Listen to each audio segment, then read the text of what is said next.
नाम दुनिया के इतिहास में उस किरदार की तरह याद किए जाएंगे जिसने कभी अपने राष्ट्र के हितों से समझौता नहीं किया।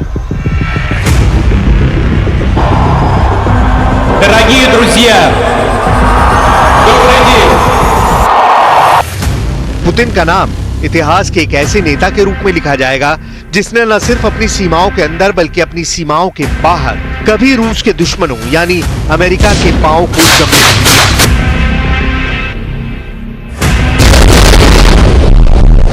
पुतिन एक बहुत महत्वाकांक्षी नेता हैं और वो ये जानते हैं कि उनके किस कदम को दुनिया किस रूप में देखेगी। इसलिए अब वो एक ऐसा ही और कदम उठाने जा रहे हैं जो उनको बहुत बड़ी प्रसिद्धि दिलाने जा रहा है। Сегодняшняя церемония награждения. पुतिन एक ऐसा फैसला करने वाले हैं जिसका रिश्ता दूसरे विश्व युद्ध से भी है। पुतिन रूस की उस सबसे बड़ी ताकत को अब युद्ध के मैदान में उतारने जा रहे हैं जिसने कभी सेकेंड वर्ल्ड वॉर को भी पलट कर रख दिया था और जंग में जिसके जौहर को आज भी दुनिया याद करती है।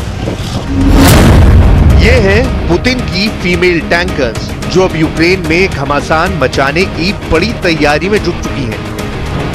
कितनी खतरनाक है रूस की ये फीमेल टैंकर्स और क्यों दुनिया के बड़े बड़े अखबारों में इन फीमेल टैंकर्स की तस्वीरें छप रही हैं और इनकी बहादुरी के किस्से याद किए जा रहे हैं, सब आपको बताएंगे। लेकिन पहले देखिए कि कैसे करारा वार करती हैं रूस की लेडी कमांडर जिनकी लीडरशिप की मिसालें दी जाती हैं।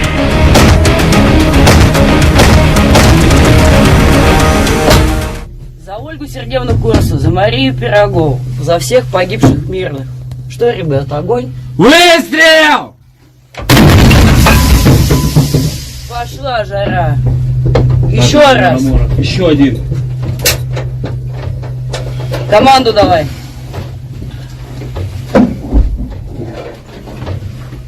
Заряжай.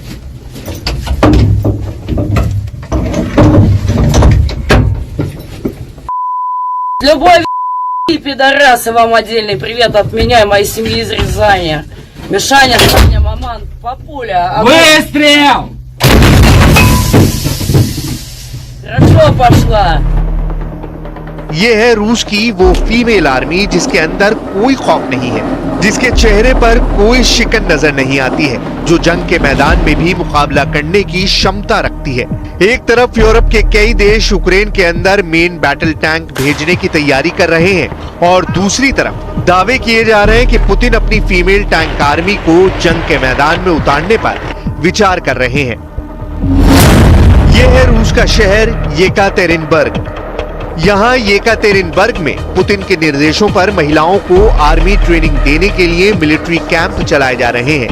रूस के कई शहरों खासकर बॉर्डर स्टेट्स में महिलाओं को ट्रेन किया जा रहा है ताकि वो जंग की किसी भी स्थिति में अपनी सुरक्षा के लिए किसी और पर निर्भर ना रहें, बल्कि वो खुद अपनी सुरक्षा भी कर सके और दुश्मन को बुरी तरह नुकसान भी पहुंचा सके। Мобилизация началась в конце сентября, и вот в октябре открылась женская гвардия Урала. И какой большой поток граждан мужского пола, да, хлынуло у нас в Казахстан, там, в Армению, куда они еще там поехали, не знаю. То есть, для меня это дико. И хотелось показать, что вот мы женщины, мы можем, почему вы-то бежите. То есть у меня вот внутренний посыл был такой. इन महिलाओं में कई ऐसी भी हैं जिनके पति इस वक्त भी यूक्रेन के अंदर लड़ रहे हैं और कुछ महिलाएं ऐसी भी हैं जिनके रिश्तेदार और घर वाले यूक्रेन के युद्ध में वीर गति को प्राप्त कर चुके हैं। Последнего приезда он приехал очень. रूस की इन महिलाओं की आंखों में आज आंसू जरूर हैं, लेकिन अब ये बदला लेने के लिए खुद भी मिलिट्री ट्रेनिंग ले रही हैं और इनकी मिलिट्री ट्रेनिंग में अहम भूमिका निभा रही है ओल्गा। Основная глобальная цель – это поднятие патриотического духа нашего населения. Мы патриоты, мы должны показать, что Россия, мы хотим, чтобы нас видели, что мы патриоты, чтобы нас все другие люди заразились этой идеей. Хотя я думаю, что каждый человек, живущий на территории России, уже является патриотом априори. И чтобы другие страны видели, что Россия объединенная, добрая страна и патриотическая. इस वक्त रूस की सेना के अंदर 1 लाख महिलाएं काम कर रही हैं। रूस की महिला सैनिक यूक्रेन के अंदर भी जंग लड़ रही हैं। 12 जुलाई 2022 को यूक्रेन की जंग में पहली रूसी महिला सैनिक की मौत हुई थी, जिसका नाम था अनास्तासिया सवित्स्काया। अनास्तासिया की उम्र 35 साल थी। अभी इंटरनेशनल वुमेन्स डे के दिन पुतिन ने रूस की महिलाओं का उत्साह बढ़ाया था और कई क्षेत्रों में विशेष उपलब्धियों के लिए महिलाओं को सम्मानित भी किया था। इस मौके पर पुतिन ने यूक्रेन के युद्ध का जिक्र भी किया था। पुतिन अपनी फीमेल आर्मी पर बहुत फख्र करते हैं। Сегодня хочу отдельно поздравить женщин-военнослужащих, которые избрали для себя высочайшую миссию – защиту Родины. Женщин, девушек из боевых подразделений, военных врачей, фельдшеров, медсестер из полковых медпунктов, медицинских рот, госпиталей и больниц. Тех, кто с риском для собственной жизни на передовой спасает раненых. रूस की महिला सैनिकों का इतिहास काफी गौरवपूर्ण रहा है। फर्स्ट वर्ल्ड वॉर में भी रूस की महिला सैनिकों ने युद्ध में हिस्सा लिया था और सेकेंड वर्ल्ड वॉर में भी रूस की महिला ब्रिगेड ने अपना लोहा मनवाया था। साल 1917 में रूस के अंदर एक वुमेन बटालियन बनाई गई थी जिसमें 2000 महिलाएं शामिल थी। 3 महीने के अंदर इसी बटालियन की 1750 महिलाएं वीरगति को प्राप्त हुई थी।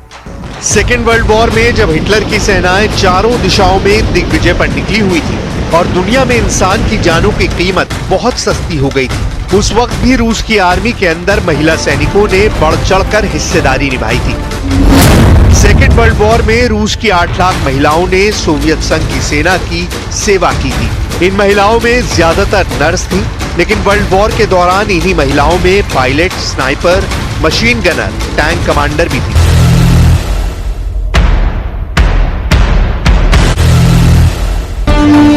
दूसरे वर्ल्ड वॉर के दौरान कुर्स्क की जंग में रूस की फीमेल टैंक सोल्जर्स ने बेहद अहम भूमिका निभाई थी। कुर्स्क की लड़ाई 5 जुलाई 1943 से 23 अगस्त 1943 के बीच चली थी। जर्मनी और उस वक्त के सोवियत संघ के बीच में ये खूनी युद्ध हुआ था। इससे 1 साल पहले स्टेलिनग्राड की लड़ाई में सोवियत संघ की सेना ने जर्मनी को हरा दिया था। उसके बाद मॉस्को से 280 मील दूर हिटलर ने कुर्स्क में नया मोर्चा तैयार किया था। जर्मनी ने कुर्स्क में मोर्चे पर 5 लाख सैनिक, 10,000 मोर्टार और तोपखाने, 2,500 लड़ाकू विमान और 2700 टैंक जमा किए थे। सोवियत सेना ने 10 लाख से ज्यादा सैनिक, 20,000 से ज्यादा तोपखाने और मोर्टार, 2,650 लड़ाकू विमान और 3,600 टैंकों का इस्तेमाल किया था। इस लड़ाई में 8 लाख से ज्यादा लोग मारे गए थे, लेकिन उस खूनी लड़ाई में जीत सोवियत संघ की हुई थी। वर्ल्ड वॉर की इन बड़ी जंगों में रूस की मारिया का नाम लिया जाता है, जिन्होंने टैंक की क्रू मेंबर्स रहते हुए दर्जनों जर्मन टैंकों को नष्ट कर दिया था। रूस की ही अलेक्जेंड्रा सेमशेंको एक फीमेल टैंक कमांडर थी जो युद्ध में 3 बार घायल हुई और 2 बार उसे अपने जलते हुए टैंक को छोड़ना पड़ा। बहादुरी के इन किस्सों को सुनकर दुनिया के बड़े बड़े सूरमाओं ने दांतों तले उंगलियां दबा ली थी। कई और देश भी हैं जिनके पास टैंक फीमेल ब्रिगेड है। यूक्रेन के पास भी टैंकों के लिए फीमेल क्रू मेंबर्स हैं। इसके अलावा नॉर्वे की भी आर्मी में ऐसी ही एक ब्रांच है। इजराइल की फीमेल आर्मी के बहादुर सैनिकों की भी दुनिया में काफी चर्चा होती रही है। लेकिन अब यूक्रेन की जंग में क्या पुतिन अपनी फीमेल टैंकर उतारने वाले हैं? इसका जवाब जल्द मिलने वाला है।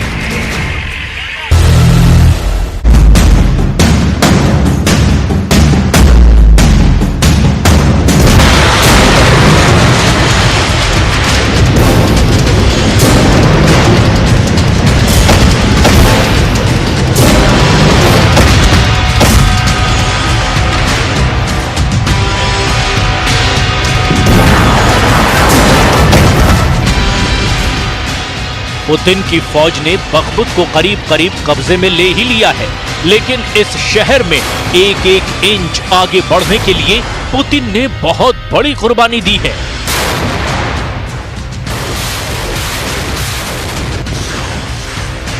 बहुत ज्यादा खून खराबा हुआ है।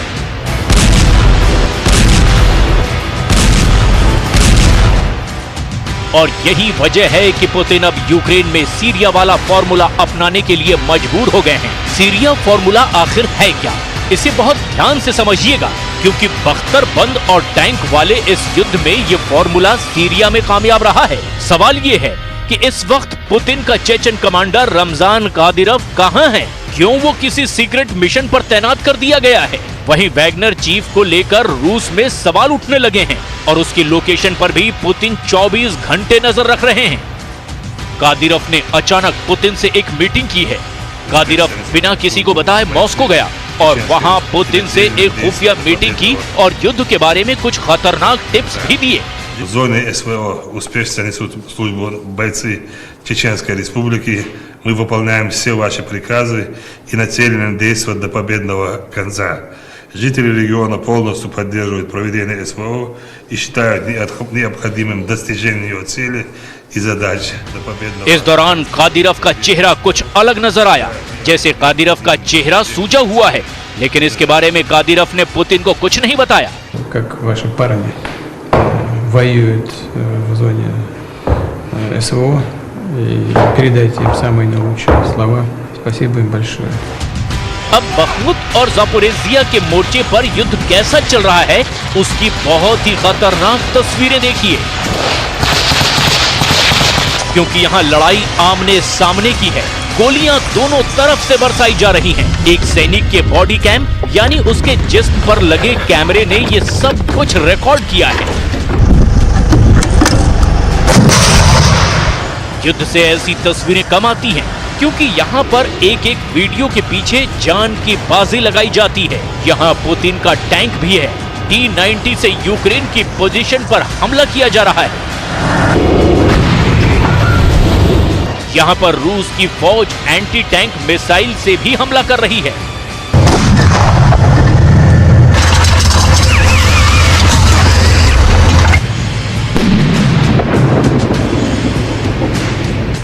हमले दोनों तरफ से हो रहे हैं और यहाँ एक गोली को धोखा देने का मतलब ये नहीं कि जान बच गई, क्योंकि तभी दूसरी गोली करीब से गुजरती है।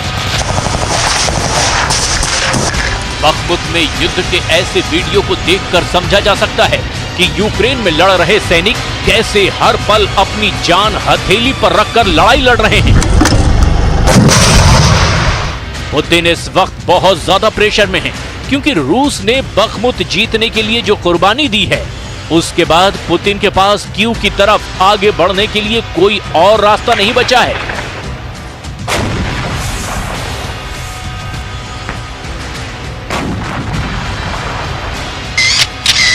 इन तस्वीरों को देखिए। पुतिन की युद्ध वाली नई स्ट्रेटेजी को समझने की कोशिश कीजिए। पुतिन अब ऐसे हथियार तैयार कर रहे हैं जो कुर्द लड़ाकों और ISIS ने सीरिया में तैयार किए थे, ताकि वो अपने दुश्मन के रॉकेट हमलों से बच सकें। अब इसी तरह अपने टैंक और बख्तरबंद गाड़ियों को नया रूप देकर पुतिन अपनी कमियों को छुपाने की कोशिश कर रहे हैं। पुतिन के पास टैंक कम पड़ गए हैं। पुतिन के पास बख्तरबंद गाड़ियों की किल्लत हो गई है। पुतिन के सामने अब यूक्रेन को नए टैंक मिलने लगे हैं और उनसे लड़ना पुतिन की मौजूदा ताकत के लिए भी आसान नहीं होगा। ग्राउंड रिपोर्ट यह है कि यूक्रेन का कहना है कि 1 साल के दौरान इतने खतरनाक टैंक युद्ध के मैदान में देखे नहीं गए। फरवरी बीत जाने के बाद मार्च अब और ज्यादा खतरनाक होने जा रहा है, क्योंकि अब ज़ेलेंस्की को नेटो से 3 तरह के टैंक मिल रहे हैं।